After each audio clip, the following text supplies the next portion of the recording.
Good evening.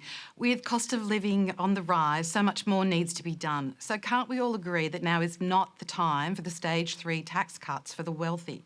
But instead, we could actually use that funding to provide more support to the people who are really struggling. Monique.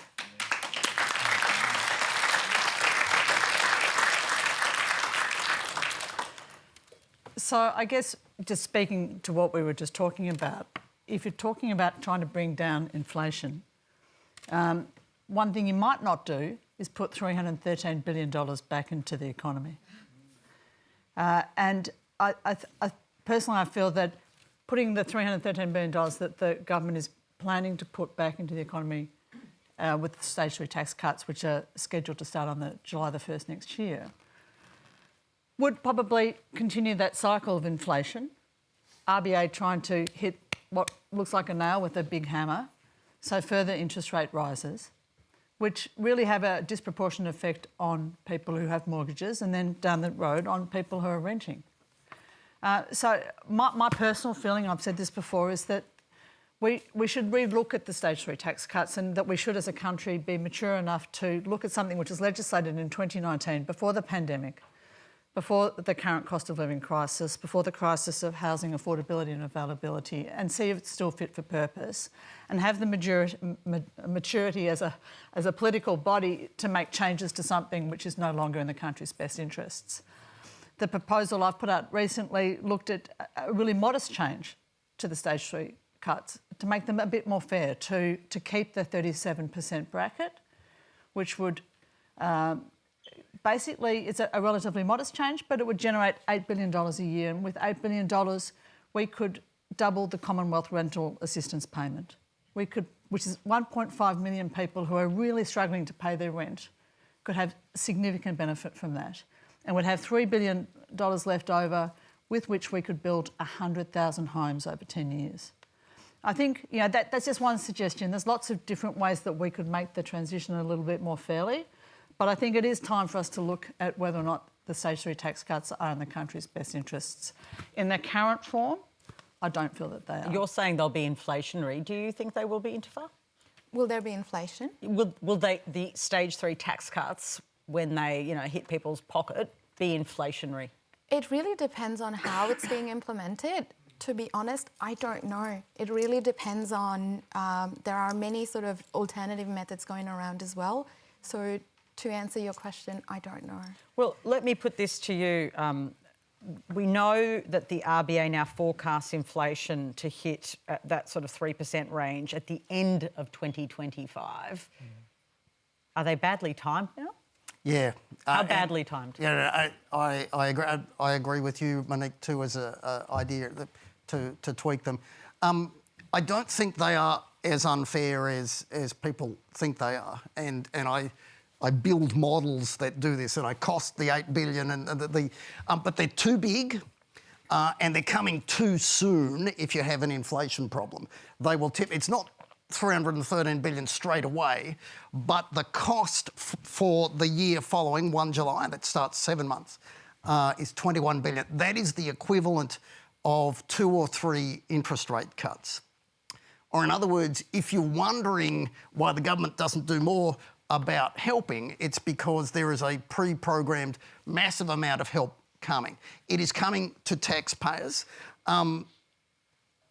If you're giving money to taxpayers, you have to remember that the top 5% of personal taxpayers pay a third of all personal tax, right? So they're going to get a chunk, but it means that you're not going to get relief from the Reserve Bank. The rest of the world can start to expect interest rates to be cut in about 6 months' time.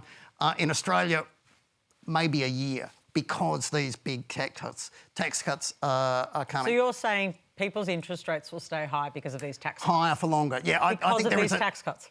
Because it's, as we were saying a moment ago, it's a question of how much money there is in the economy. What the Reserve Bank is doing is taking money out of the economy, stopping you spending, right, in the hope that that slows inflation down.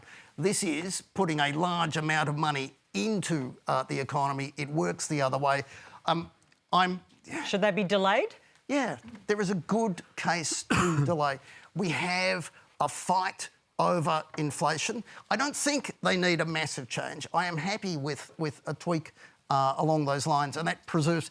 We rely more on personal tax than most other rich nations. There is a genuine case for that cut, but maybe not quite so big and not quite so soon. So when should they hit? Well, I would like to see inflation lower, but put them back 12 months. That would sound fine to Okay, me. 12-month delay. Dean, would you support it? Well, just in case you're wondering, I'm not Angus Taylor.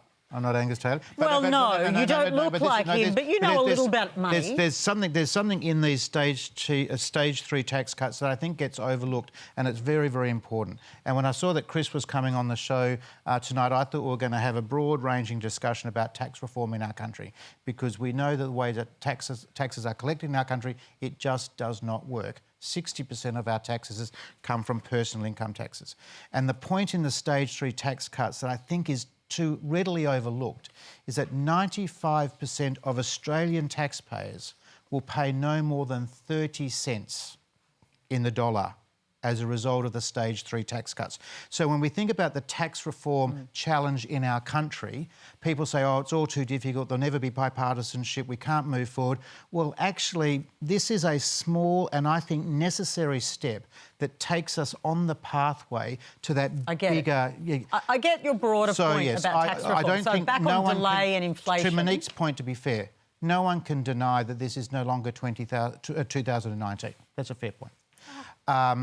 But the coalition is currently committed. We acknowledge that 2023 is not 2019. That's right, yes. So, We're in furious agreement. We can all agree on that. Bipartisan. I love agreement.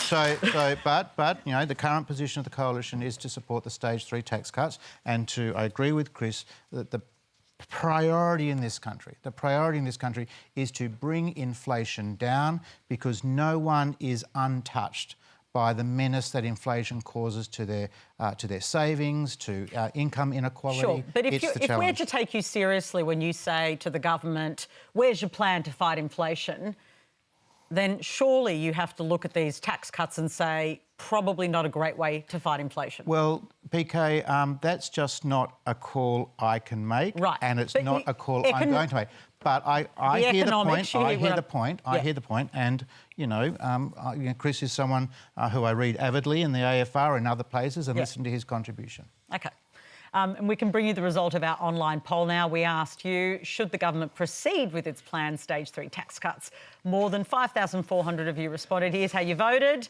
29% said yes, but most of you say no. 61% said no, and 10% said they're unsure. So, Stephen Jones, I am not ever pretending that a poll run out of a TV show is like, you know, an election. But it's a pretty strong result.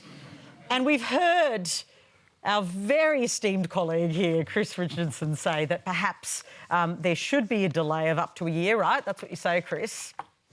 Do you think it's worth considering? Look, of course, I always take the comments that Chris makes and his analysis of these things very seriously. You better. You're like the guru, the economic guru. They're all following. Serious point. I've Do you Chris worry? over Just many, let me many put years. it this way. I Do want to you answer worry your about inflation and these tax cuts? Our number one priority at the moment is budget repair and inflation, and working those two things together. We think we're doing a good fist to the first, and you know, for all the reasons Chris mentioned earlier, we've got challenges, international and domestic, with inflation. So are you worried about the impact these tax cuts might have on inflation? I'm worried about a whole bunch of things. No, but I'm asking just about this. On the inflation front. I'll just be blunt and direct in the answer, PK. Our position on stage 3 hasn't changed, and we'll look at all the circumstances in the years ahead, but our position, as stated by the Prime Minister and the Treasurer, on stage 3 hasn't changed. Wouldn't you want to make the right economic call for the country? As we always will. As we always will. So would your position change if the economic circumstances commanded that it should? Look, I'm not going to get into hypotheticals, but what I can say, our number one economic policy objective is fighting inflation. Okay. Now...